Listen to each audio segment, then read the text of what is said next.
الحمدللہ والصلاة والسلام علی رسول اللہ اما بعد۔ ہر مسلمان دن و رات کے اندر 5 وقت اللہ تعالیٰ کی عبادت کرتا ہے، نماز ادا کرتا ہے، اور ہم نماز کے اندر بہت سی دعائیں، بہت سے اذکار پڑھتے ہیں، بہت سے کلمات اپنی زبان سے ادا کرتے ہیں، لیکن المیہ ہمارا یہ ہے کہ اکثر مسلمان اس کے معنی سے، اس کے مفہوم سے نابلد ہوتے ہیں، اور ہم اس کے معنی اور مفہوم کو سمجھنا بھی نہیں چاہتے، اور یہی وجہ ہوتی ہے کہ ہم اللہ تعالیٰ کی عبادت کرتے ہیں لیکن ہماری عبادات کے اندر اس طرح لذت نہیں ہوتی، ہمیں عبادات کے اندر اس طرح مزہ نہیں آتا۔ وجہ کیا ہے؟ وجہ یہی ہے بنیادی طور پر کہ ہم جو کلمات اپنی زبان سے ادا کر رہے ہیں ان کلمات کو ہم جانتے نہیں۔ ہم نے اپنی زبان سے کتنا بڑا جملہ ادا کر دیا ہوتا ہے، کتنا بڑا کلمہ ادا کر دیا ہوتا ہے، لیکن ہم اس کے مفہوم سے نابلد ہوتے ہیں۔ تو آج آپ کے سامنے صرف ایک دعا، اس کا ترجمہ اور اس کا مفہوم پیش کرنے کی کوشش کروں گا۔ رب العالمین سے دعا ہے کہ اللہ تعالیٰ مجھے بھی اور آپ کو اس کا معنی اور مفہوم سمجھتے ہوئے ہمیں نماز ادا کرنے کی توفیق عطا فرمائے۔ جب ہم نماز شروع کرتے ہیں تو ابتدا کے اندر جو دعا ہم پڑھتے ہیں اس کو دعائے استفتاح کہتے ہیں۔ دعائے استفتاح کے اندر ایک دعا جو ہم پڑھتے ہیں، پہلے ان کلمات کو سماعت فرما لیں۔ اللہم باعد بینی وبین خطایای کما باعدت بین المشرق والمغرب اللہم نقنی من الخطایا كما ينقى الثوب الأبيض من الدنس اللهم اغسل خطاياي بالماء والثلج والبرد۔ یہ روایت صحیح البخاری کے اندر 477 غالباً حدیث نمبر ہے، یا 475 ہے۔ اب اس کا مفہوم اور اس کا ترجمہ آپ کے پیش خدمت ہے۔ اللہم اے اللہ، اللہم اے اللہ، یہ دعا کی قبولیت کا ایک بہترین ذریعہ ہے کہ جب بھی ہم اللہ تعالیٰ سے مانگیں تو اللہ تعالیٰ کو پکاریں۔ تو یہاں پر کیا ہے؟ بندہ کہتا ہے اللہم اے اللہ، یعنی اللہ تعالیٰ کو ہم مخاطب کر رہے ہیں۔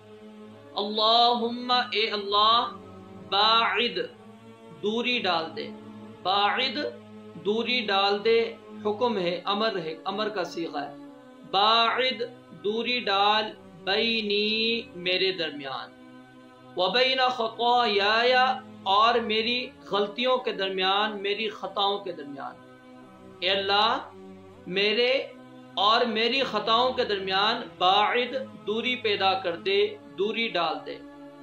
کس طرح کی دوری؟ کما جس طرح باعدت تو نے دوری پیدا کر رکھی ہے، بین المشرق والمغرب مشرق اور مغرب کے درمیان۔ اب مشرق اور مغرب کی کتنی دوری ہے کوئی انسان نہیں جانتا، تو اللہ میرے اور میرے گناہوں کے درمیان میں اس طرح دوری ڈال دے۔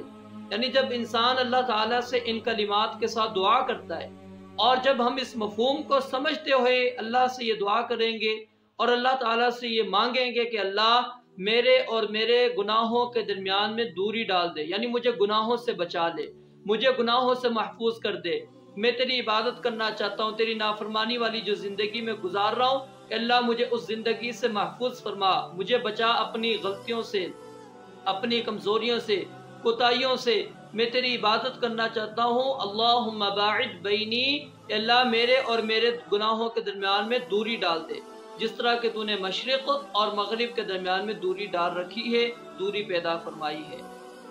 اللہم اے اللہ، نقنی مجھے پاک کر دے، مجھے صاف کر دے، نقنی مجھے صاف کر دے، من الخطایا کس سے؟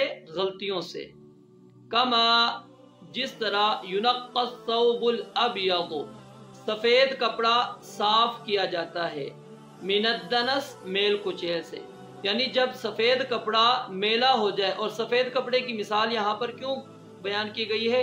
کیونکہ سفید کپڑے پر بہت دور سے آپ کو داغ نظر آ جاتا ہے، تو جس طرح انسان سفید کپڑے اس کی صفائی کا بہت زیادہ احتیاط کرتا ہے، بہت زیادہ خیال کرتا ہے، اگر وہ چیز گندی ہو جائے سفید کپڑا تو اس کو کیا ہے وہ اچھی طرح صاف کرنے کی کوشش کرتا ہے تاکہ کسی قسم کا داغ اس کے اندر باقی نہ رہے۔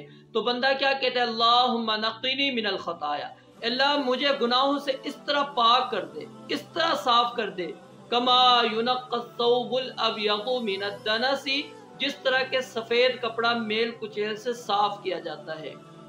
اللہم اغسل، اے اللہ دھو دے، کیا، خطایا میری غلطیاں، بالماء پانی کے ساتھ، والثلج اور برف کے ساتھ، والبرد اور اولوں کے ساتھ۔ اب دیکھیے کتنی جامع دعا ہے۔ ہم اپنی زبان سے نماز جب شروع کرتے ہیں، وہ چاہے فرض نماز ہے چاہے ہماری نفل نماز ہے، ہم کتنی مرتبہ اللہ تعالیٰ سے یہ دعا کرتے ہیں، اپنی زبان سے یہ کلمات ہم ادا کر رہے ہیں، لیکن افسوس کیا ہے، المیہ کیا ہے کہ ہمیں معلوم نہیں کہ ہم نے اللہ رب العالمین سے کتنی بڑی دعا مانگ لی، اللہ تعالیٰ سے ہم نے کیا کیا چیز مانگ لی۔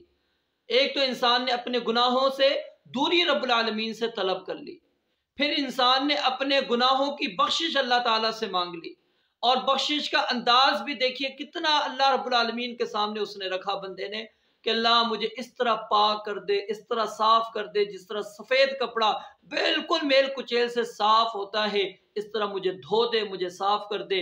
اور اللہ دھونے کے جو اسباب ہیں وہ پانی ہو، یعنی آسمان سے بارش کا مثال یہاں پر دی جا رہی ہے، یعنی جو ذریعہ سمجھتے ہو اے اللہ مجھے معاف کرنے کا، اللہ مجھے معاف کر دے۔ تو میرے بھائیوں یہ بڑی جامع دعا ہے اور ہمیں اس دعا کو یاد بھی کرنا چاہیے، اور جب بھی ہم نماز کی ابتدا کریں، نماز شروع کریں، ان کلمات کے ساتھ ہمیں اپنی نماز کی ابتدا کرنی چاہیے۔ اللہ رب العالمین سے دعا ہے رب العالمین اس دعا کو سمجھتے ہوئے اور نماز میں پڑھنے کی اللہ تعالی ہمیں توفیق عطا فرمائے۔ وآخر دعوانا ان الحمد للہ رب العالمین۔